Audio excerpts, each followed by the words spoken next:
Hello students, welcome to my channel. আমি আজ আবার তোমাদের সামনে নিয়ে চলে এসেছি একটা নতুন ভিডিও। আজকের ভিডিওতে আমরা একটা রচনা লেখা শিখে নেব, যার টপিক হলো বাংলার ঋতু বৈচিত্র্য। আশা করি আজকের ভিডিওটা তোমাদের জন্য উপকারী হবে এবং তোমাদের ভালো লাগবে। যদি তোমাদের ভিডিওটা ভালো লাগে তাহলে অবশ্যই এটাকে লাইক করবে, অবশ্যই এটাকে শেয়ার করবে। এবং তুমি যদি আমার চ্যানেল নতুন হও তাহলে চ্যানেলটাকে অবশ্যই সাবস্ক্রাইব করে তার নোটিফিকেশনের অলের বেল আইকনটাকে অবশ্যই প্রেস করে রেখে নেবে, যাতে আমি যখনই এই ধরনের এডুকেশনাল ভিডিও বানাবো যা তোমার জন্য উপযোগী হবে তা সবার প্রথমে তোমার কাছে পৌঁছে যেতে পারে। তাহলে চলো এবার আমরা ভিডিওটা শুরু করি।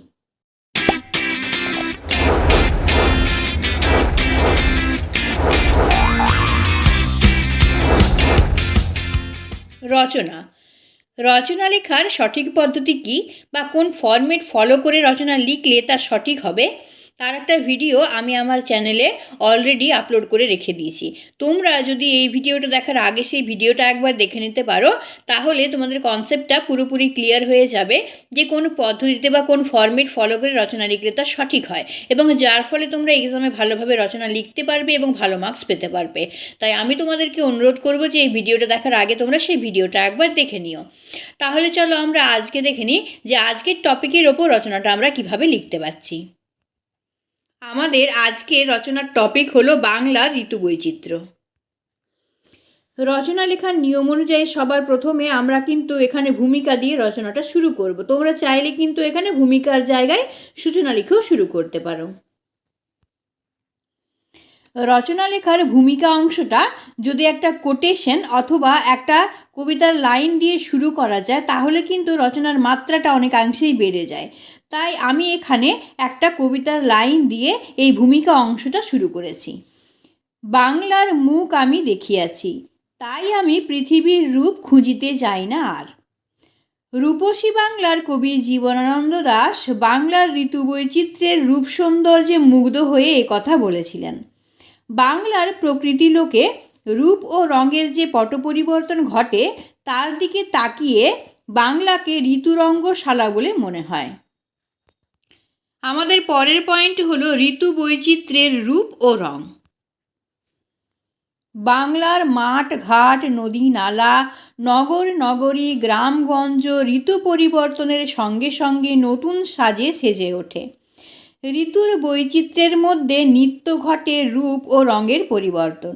গ্রীষ্মের তাপপ্রবাহের পর আসে বর্ষা, তারপর একে একে আসে শরৎ হেমন্ত শীত ও বসন্ত।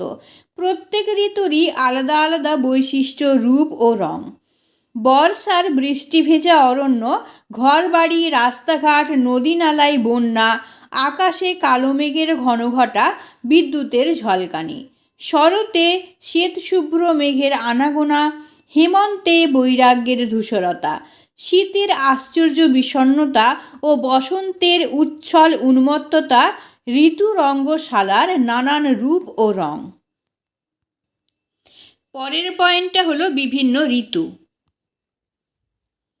ঋতু বৈচিত্র্যের প্রথমেই আসে গ্রীষ্ম। প্রখর দাবদাহ ও রুক্ষতায় আকাশ বাতাসকে সে দগ্ধ করে। বনে প্রান্তরে ধূসরতা ও রুক্ষতা, জীবজন্তুর কষ্টকর হাহা রব, বিপন্ন ক্লান্তি ও কষ্টের ছবি। আকাশে কালো মেঘের ঘনঘটায় এলো বর্ষা। নদী নালা খাল বিল পূর্ণ হয়ে উঠল। পাখির কলতানে মুখর হলো ধরণীতল। বাদল মেঘে মাদল বাজে গুরু গুরু গগন মাঝে। বর্ষার এ এক অপূর্ব রূপ। এলো শরৎ, অপূর্ব নীলাকাশে সাদা সাদা ভাসমান মেঘপুঞ্জ।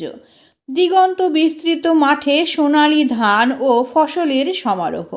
দুর্গা উৎসবের আয়োজন শরৎকে পূর্ণ করে তুলল।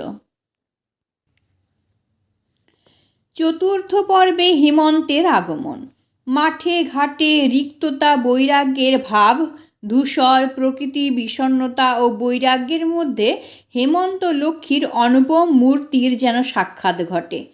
শীতের আবির্ভাবে ধূসর বার্ধক্য, কুয়াশায় আচ্ছন্ন শীত আপন দৈনকে মলিনভাবে প্রকাশ করে জড়তায় আবৃত হয় দৈনন্দিন জীবন। বসন্তে পল্লী প্রকৃতির এক নতুনতর সাজ দেখা যায়। গাছে গাছে কচি কিশলয়ের উপস্থিতি, ফুলের সমারোহ, কোকিলের কুহুরব মনের মধ্যে দোলা লাগায়। মনে হয় আজই বসন্ত জাগ্রত দ্বারে। বসন্ত তাই প্রাণ প্রাচুর্য ও বর্ণবিলাসের প্রতীক। পরের পয়েন্টটা হলো ঋতুর বৈশিষ্ট্য। বাংলার ঋতুরঙ্গশালায় 6টি ঋতুর আনাগোনা প্রকৃতি লোকের কেবল পট পরিবর্তন ঘটায় না, এখানকার মানুষেরও নানান সুখ দুঃখ বেদনার রঙে সজ্জিত হয়।